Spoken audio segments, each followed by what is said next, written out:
It's time for Coffee with Kristin and Tina. Good morning and welcome to Coffee with Kristin and Tina. We're your hosts. This is Kristin Odell of KLO HR and Leadership Consulting.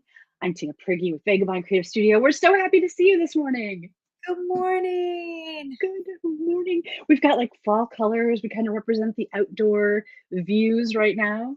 I know. I just am in full on hoodie mode just because it's fall and it's my favorite time of year. And I am working from home today. So when I'm working from home, I'm in a hoodie. That's No just reason not to be comfy when you're working, right? Good right. morning, ladies. Hey, this is a good sign. This means the chat's working today. Woohoo! Hey, good morning, Mary. Yeah, last week I could see it, but Tina couldn't see it. And so yay, that is working. I love it. Yes, we couldn't put it on screen. Hey, Mary just said good morning. She said she's performing at the Haunted Voyage, so it's kind of like a haunted experience. Hmm. It just reminds me that there's a lot of those fun things going on. Hey, listen, and maybe Mary can chime in on this, but has anybody seen Carrie yet? I have not. The night I was going to go, the tickets were sold out. Seriously? Did you go? Did you see it? No, I haven't. I have not had a weekend to go, but there's a possibility I could go this weekend. Oh, So Mary said not yet as well. I saw some reviews or people posted pictures maybe after the opening show. It might have even been Kevin, to be honest. Or it might have been John Schwartz, actually, now that I'm thinking about it. But in either case, it looked awesome, like super cool. Um, let's see Connor here. says, morning, ladies. Nebish Islander 3 from Burger Boat is leaving Burger Boat to Nebish Island. Oh, and it sounds like that's happening tomorrow because he says, get the coffee and cameras ready. Nice. Connor, can you share with people what time to expect that? Like if they sit along like the YMCA, Baymont, like if they're along the river somewhere, Quay Street, is that a good spot? Oh, Kristen, such a good question. Right. Yeah, Connor, any of that information that you can give people so they can get a glimpse of it would be awesome.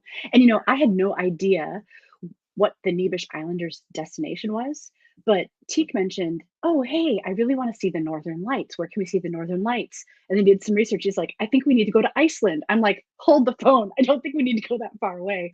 So I'm like, Iceland?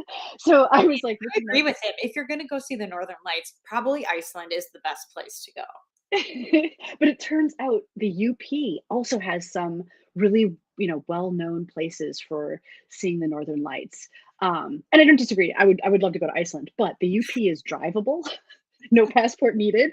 And so like one of the places that was recommended is Drummond Island. And I was like, an island this season. I don't know if they would still have, Right. access to it. And apparently it's the Nebish Islander, the ferry that serves that island. I was like, what? That's so cool. Seriously. Okay, guys. Connor just said 6:30 to 7 a.m. tomorrow morning, and it'll come up the river. So we're still Cool. assuming. Connor, again, chime in. If you think there's an ideal spot, you tell us. Yep. Otherwise, thanks for the inside information, Connor. It's like we have our Yeah. own. I mean, we do have our own boat nerd. We're so lucky, but I appreciate the tip. That's super cool.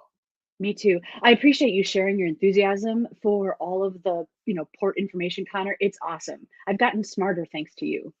Oh, for sure, for sure. Mary said her parents' house up in Wabino is also a great place to see the Northern Lights. Okay, awesome. Very cool. Yeah, I mean, I have been fortunate. So we were near Mountain, Wisconsin. This is many years ago, and we saw them on a lake, and that's not even that far away. It was a very trippy, psychedelic thing. Like, wait, what are we seeing right now? And it was Northern Lights. It was amazing. But yeah, definitely Northern Wisconsin, UP for sure. If it's the right conditions, you absolutely can see it. Right. So, does anyone else have information about? I feel like this might be the right time of year if you get a clear night, but I'm not 100% sure. Right, right. But I'd rather not go to Iceland today if I can help it. Right? I mean, if you went to Iceland, you could also do like the hot springs there. Yeah. Um, Oh, I'm I sure would love to do a whole little Scandinavian adventure, right, check you out could Sweden, Norway. probably eat some amazing food that you've never had before. Yeah. Yeah. Hey, listen, so Connor mentioned Burger Boat. He said there is a link to track the Nevis Islander position on a map. Hey, Connor, can you drop that in the show just in case somebody's following along if they want to do it? That would be awesome of you if you can do that. Yeah. Otherwise, I'll try to do it after. So Connor mentioned Burger Bow today, and I just want to give everybody a heads up that there is a pretty massive industrial fire going on in that same neighborhood. It's not Burger Boat, but there's a warehouse over in that area, and all the traffic lanes around there, including the 18th Street Bridge, as you can see on this image here, are closed. So Revere Drive, 18th Street Bridge, just everything around that area, and they've dispatched a number of fire departments and volunteer departments. Based on some of the other stuff I read online this morning, it doesn't sound like there's anybody in there, but we've got firefighters working on that firefight. And so, please keep them in your thoughts. Right. So this is happening this morning. And so just heads up that that whole 18th Street Bridge, that corridor is not passable right now. And thankfully, it's not a home, right? Right, Like you said, they don't even think anyone is in the building. But not a good day to be a bridge. right, right. And just so you guys know, like I live on the south side of town. I was heading towards CrossFit at 6 o'clock this morning and was in the area of like UW Manitowoc, and I could smell the smoke that far away. So it's a big enough fire that it probably is it will impact your smells, and we could see the smoke this morning. I was driving the girls to school. We could absolutely see it kind of out on the horizon. So My God. You mentioned firefighting personnel, rescue personnel. I think we're so fortunate to live in a community with such skilled folks that do that. You know, yes.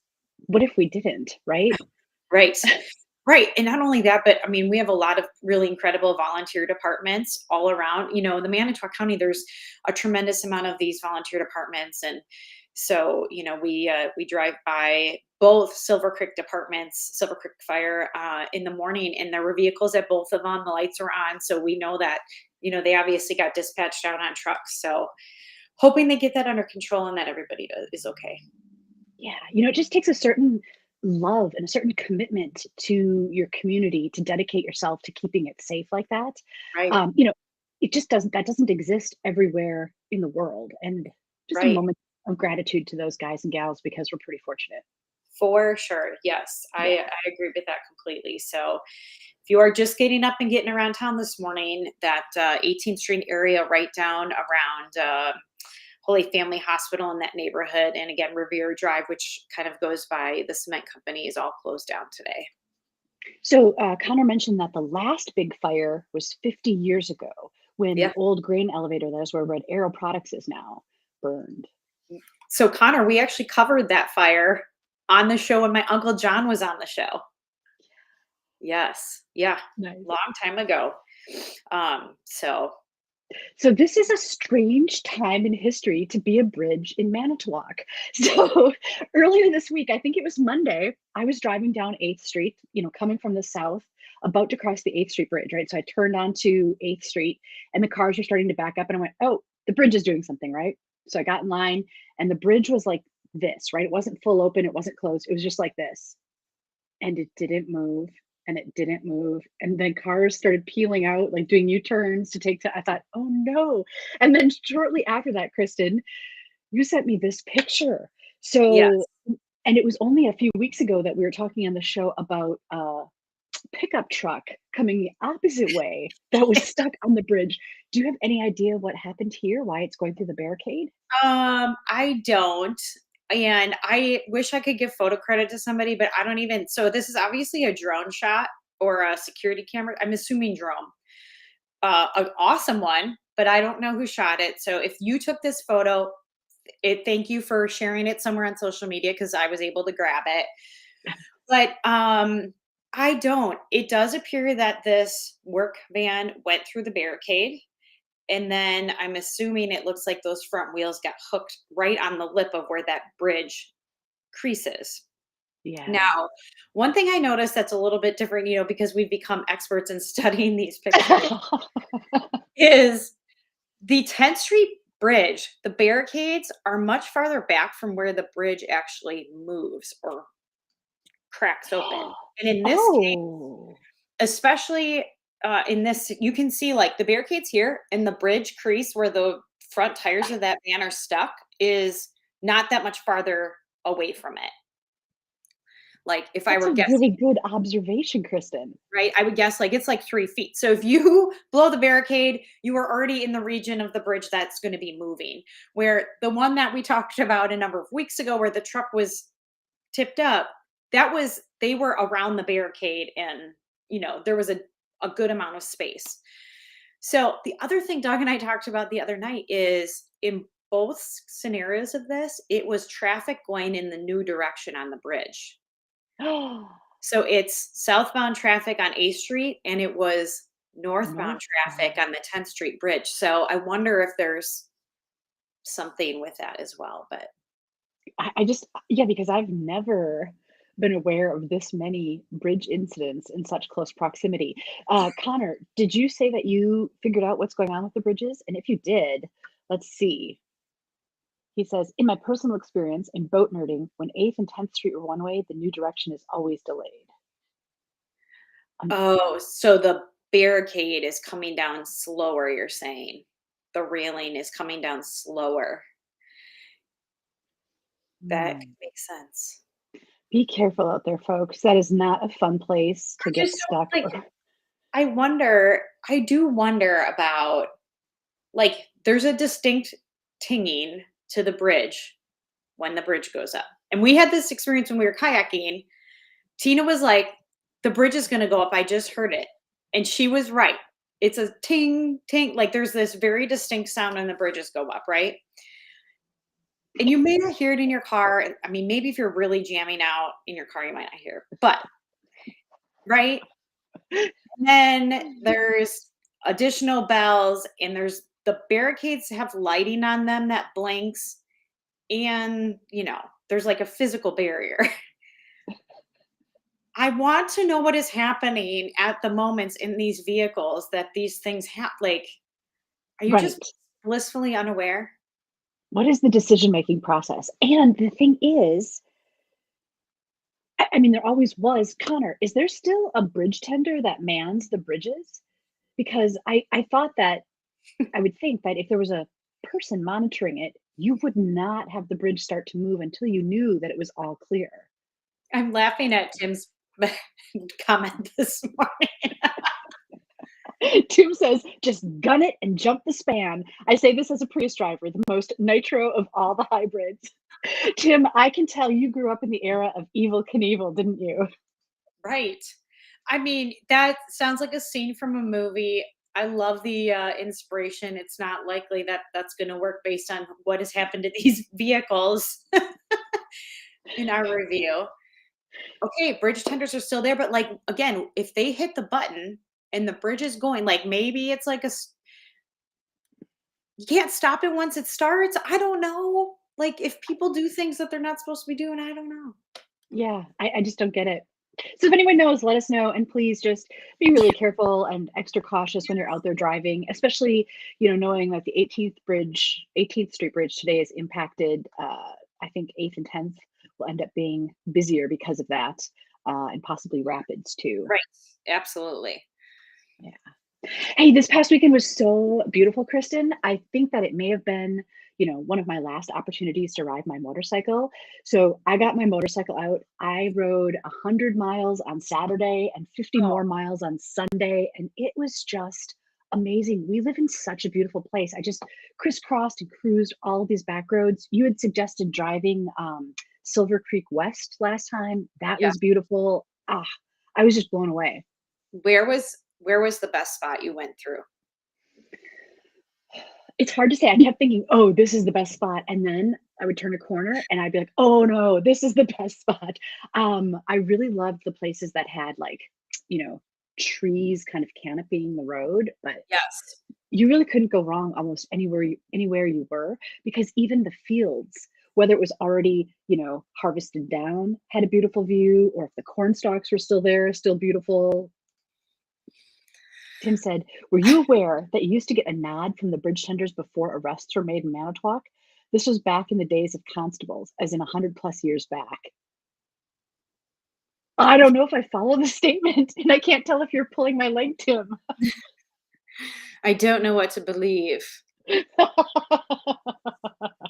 it like No this? clue. Somebody's getting that meant somebody was getting arrested today? Is it because the city was so small that you could see the bridge tender from all the vantage points? The bridge tenders had to be part of the legal process. Like, the bridge tender had to agree with the arrest Why the bridge tender? So they were, like, deputized in some because it way? is a very prestigious position. Okay. Oh, and look, he says it's real Manti police history. Listen, That Tim, is fascinating. you are at the library. Do you have documented history in a book at the library that if somebody wants to read about this, they can come and study it? I think if you ask your librarians, they will help you seek out the information you need. The last time I was at the library, we had kind of a random question, and they went all out to help us answer the question that we had. I was so impressed. And they have a new microfilm reader so that you can go back and look at all these newspaper articles and things like that. It's pretty amazing the resources at the library. That is so cool. You know what one of my Oh, so favorite the bridge tender had to agree that an illegal act had been committed.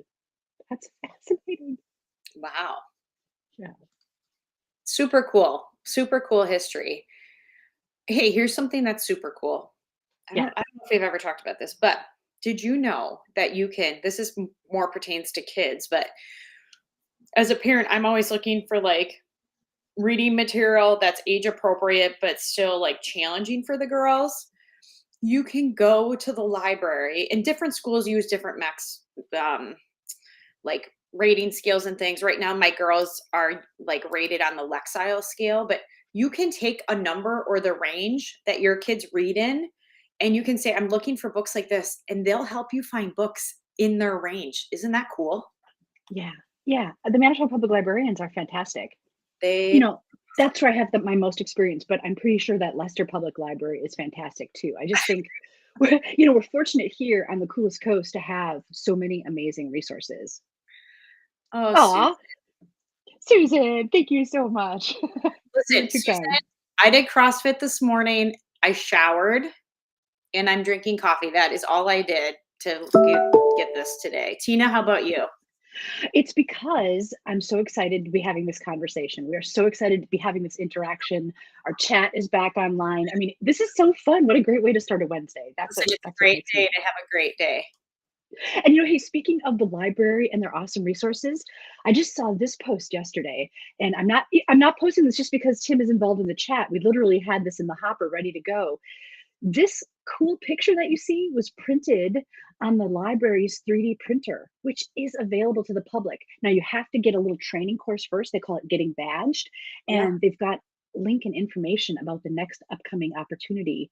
Isn't that fascinating? It is really so they have like a tech lab there. And my kids benefited from this recently. They had a field trip and they got to work in this lab and do circuit, like practice building circuits. They got to see where the printer was. They didn't get to see this, but there is all kinds of cool things in the lab there. I think they have like sewing machines. They have computer robotic thing. Like it's very, very cool. Again, so lucky. Very smart. Right. And I love too that it's not just reading books, right? It's really about the pursuit of knowledge and making sure that everyone in our community has access to those resources and that our community is as educated as possible, which is just beneficial for everyone, right? Yeah, very Uh, cool. Tim actually commented that Tony does a great job on the 3D printer and his classes are awesome. See, go check it out. And look at Connor, you are so sweet. He said they look great without the camera on them anyway. Aw, Aw. that's so nice. That is so nice. Hey, Kristen, you were doing something cool. You have a cool job, you do important stuff, and you get to have fun with your clients. Tell us, like, look at this. I just want to sit down and start clicking things together. So this was last week. I did the Manitowoc County Chamber has a leadership program, and every fall I'm one of the, so they have one event in September, and then I usually get to do team building with them in October. So we just met last week. It was really fun. I took them through Lego building and some networking and different things to help them get to know each other, because they go through this program until next spring. So the same group of people. This was the biggest group we've ever had. There were 34 people there. So there was so much fun and so much energy. I got to meet people from many different businesses and nonprofits in our community, and we got to play with Legos. So here's my question for today. If this was your job, let's say your job was building Legos, how would you sort this for maximum efficiency? Oh, that is a good question. Well, it's already somewhat started, like where the similar shaped pieces and colors. And I think I would keep sorting so that similar colors were closer together, Okay. right? Like I think sorting by shape is important because that often all goes together. But then visually, I would, move some of the pinks closer to the pink, get kind of all the reds in a similar area. Okay. So What's the answer?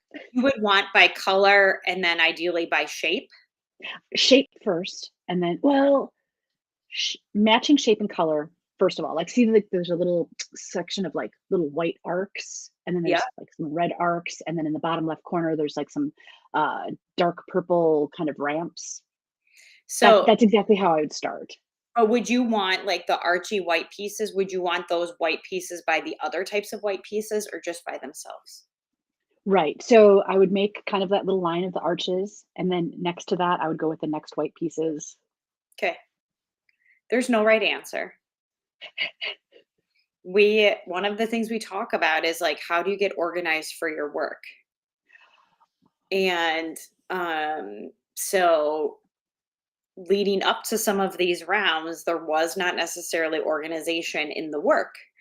And but it's always interesting to me to see how people choose to organize them, because some people did just straight color. All the blacks are together, the reds, the green, whatever. Some people do it by shape. So as you can see, this person that's kind of what they started doing is by shape.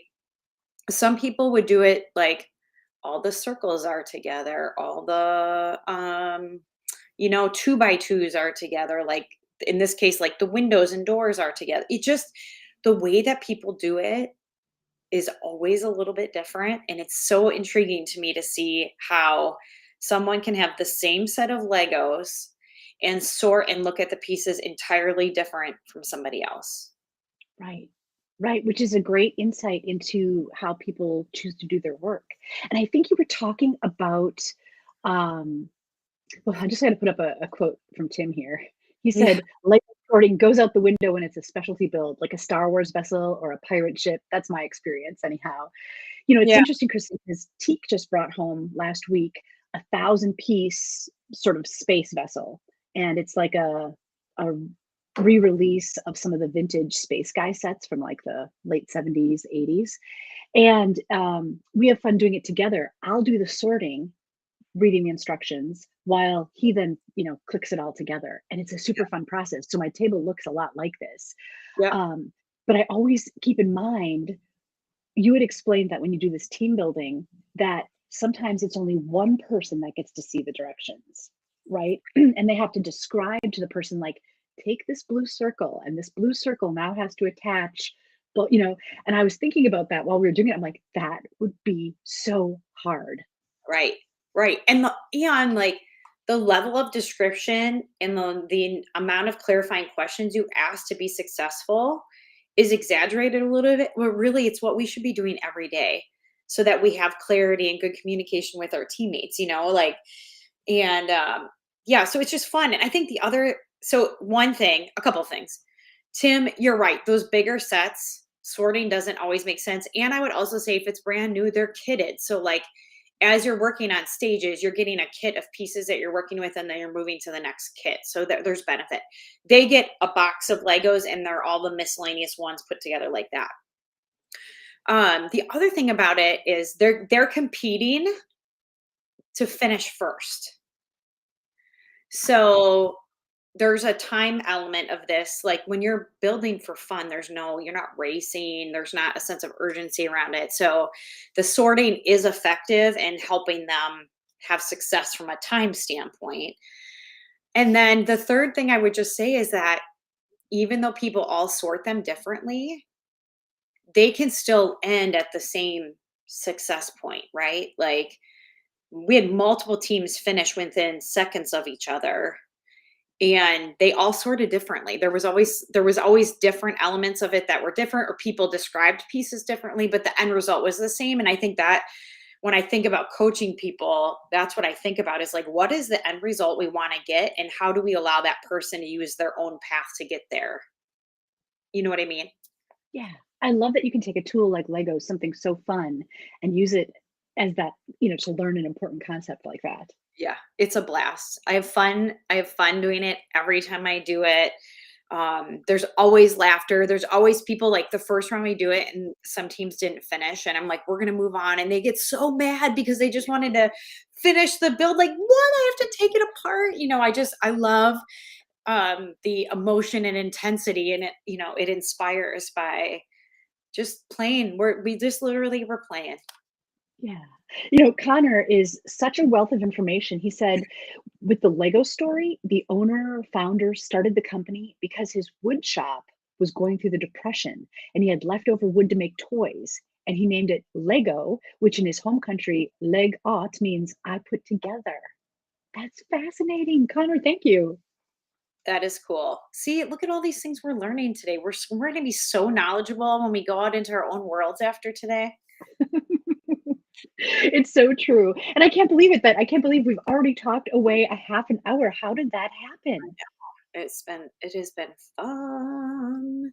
And Let's before we sign off, Susan has a message that there's a book signing at La Di Da Books this Saturday at 10:30, from 10:30 to noon, with children's historical fiction writer Mary Schmall. Her Children of the Light series is based on real lighthouse keepers logs from Washington Island. Very How cool. cool.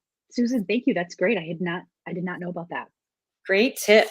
Yeah, it would be I think it's a cool experience for kids to meet authors and to get to talk about like how do you put a book together? How did you decide what illustrations to use? It's a cool thing. I think kids, well, at least my kids, they take them for granted. Like they've always had books around. They've been fortunate, and so to think about like how did this come to be? It's neat to hear about that. Yeah, absolutely. Wow, what a fantastic show. Kristen, thank you so much. Viewers, thank you so much for participating and for watching. This has been a great morning. Go out and make it a great day. Happy Wednesday, everyone. Thanks for watching Coffee with Kristen and Tina. We'll see you next time.